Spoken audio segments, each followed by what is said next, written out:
PlayStation has yet again say they do not believe in day one releases, even though they have an example of an extremely successful day one release on the PlayStation Extra tier. Let's talk about this story and a few others that have popped up over the week.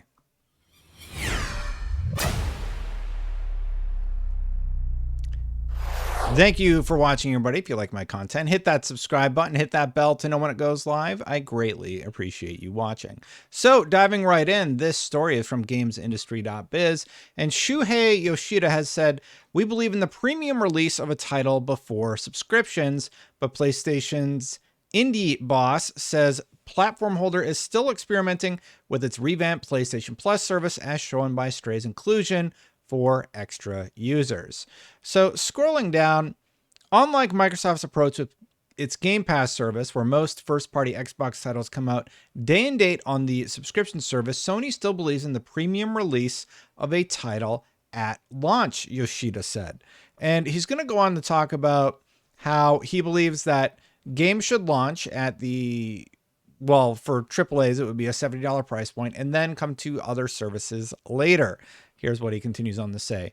For Extra, our approach is we like to help the publishers with lifecycle management. I was managing first party at PlayStation, so I know what it's like in the movies. A movie comes out at the theater first, then goes to pay-per-view or a subscription service or free TV, every time generating new revenue and reaching out to a broader audience.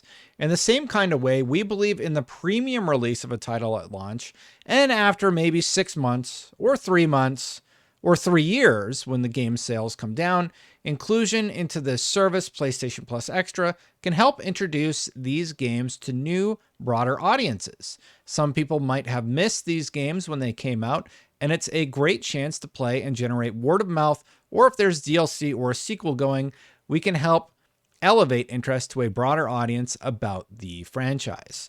So it's an interesting strategy with PlayStation Plus Extra. The main issue with it that I think immediately springs to anyone's mind who is paying attention is that Stray was actually a day one release, and Stray did amazingly well.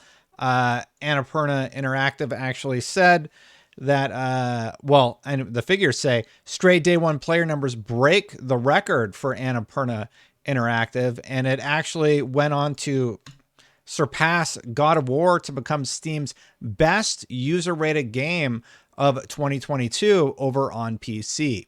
So here you have an example of Stray doing very well for Sony and actually launching on day one. Shuhei briefly mentioned that as an aside. He talks about how, so we are encouraging publishers to make use of these services in managing the life cycle of each title. Later in the talk, he addresses that subscription services are still kind of experimental for Sony at this point, but Stray, which released day and date on PlayStation Plus Extra, was a good example of success for both the service and the title. So, if you didn't see that, there's the quote, by the way. The only thing that I will say is that I respect Shuhei Yoshida a lot. I really like what he's managed to do with indie develop games over the last year or so. There's been a very clear focus and highlight on them over at PlayStation for many years, but I disagree with him quite strongly about the idea that games don't work day one on subscription services. And I disagree because you have a single example of Stray being successful on your platform. You have several examples of games on Game Pass that have been released day one that have been successful. And there's other games out there that have come to, like EA clearly has a strategy with releasing early. If you're in, I believe it's in EA Play, you get early access. So these different strategies have been successful. So to sort of brush it off, I think that's more towing the company line, so to speak, as opposed to necessarily having the data to back up that there's no possible way to win there, because there's plenty of examples of games that have won, including one on their own platform now. And if you go back even further, like Rocket League was a huge success, and that came to the PlayStation Plus service day one, I believe. So I don't know. I don't know if I agree with that particular statement. But there was one other interesting story I wanted to cover off on, at least this one here. Sony is going to launch a new PlayStation 5 with a detachable disk drive, sources suggest. And if you're curious what this is going to look like, basically it's probably going to look a lot like this, a detachable disk drive, aka you know, the Xbox 360 era when we had the HD DVD hard drives, which, yes, I still have. It's more of like a comedic thing to keep around as opposed to something that I'm actually going to utilize. But if you're curious, here, let me just move the camera over to my consoles here. If you're curious what that's going to look like next to your PlayStation 5, it's probably going to look a lot like this. Yeah, whatever.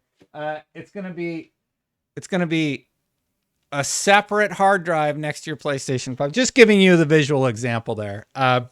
Sort of a funny story to me, but I digress. Now let me fix this for the rest of the raid here. So this comes from Insider Gaming. This is a new initiative from one of the analysts out there. Tom? It's Tom, right? Tom Henderson. Yes, I was correct. And he broke this. So basically, it will launch with the detachable disk drive, probably smaller than the HD DVD drive. But according to him, sources familiar with Sony's plans have shared details under the condition of anonymity, outlining the next iteration of the PlayStation 5. It's been suggested that this new console will completely replace the A, B, and C chassis that have been in production since the console launch. The console, currently named the D chassis PlayStation 5, will have almost identical hardware to the existing consoles already on the market. The most surprising new feature of the most surprising feature of this new PlayStation 5, though, is that the console will have a detachable disk drive. The detachable disk drive will be connected to the PlayStation 5 using an extra USB-C port on the back of the console. It's understood that this new PlayStation 5 console will be sold on its own or in a bundle with a detachable disk drive. It's also understood that the disk drives can also be purchased separately. So if it gets busted, there's no need to buy an entirely new console. Sources have implied that although the new detachable disk drive is portable, it will not ruin the aesthetics of the console and will attach to it without looking external, presumably meaning the new PlayStation 5 will look similar to the existing model. That's interesting. So it'll like snap on to the console. All right, sure. However, the new detachable disk drive could entail that the new iteration of the PlayStation 5 will be slimmer and lighter, which is something Sony has been trying to implement effectively with its latest PlayStation 5 models. It's understood that Sony is anticipating producing 18.5 million units of the new PlayStation 5 in financial year 2023 and only 12 million units of the A to C chassis consoles as they begin to be phased out. So they got a ways to go with shipping out those consoles, but I'm kind of surprised that they're going this route where they're going to be introducing an external drive that will actually attach to the console and look totally natural. And that they're launching a new console. Like, I feel like the price increase should have just waited until they announced this new product because they could have explained it a little bit better. Like, if you're taking out the hard drive, like maybe the price point of it is actually comparable to the consoles today. And then you have a little bit more like leeway with your audience, but they just said, no, we're just going to increase the prices.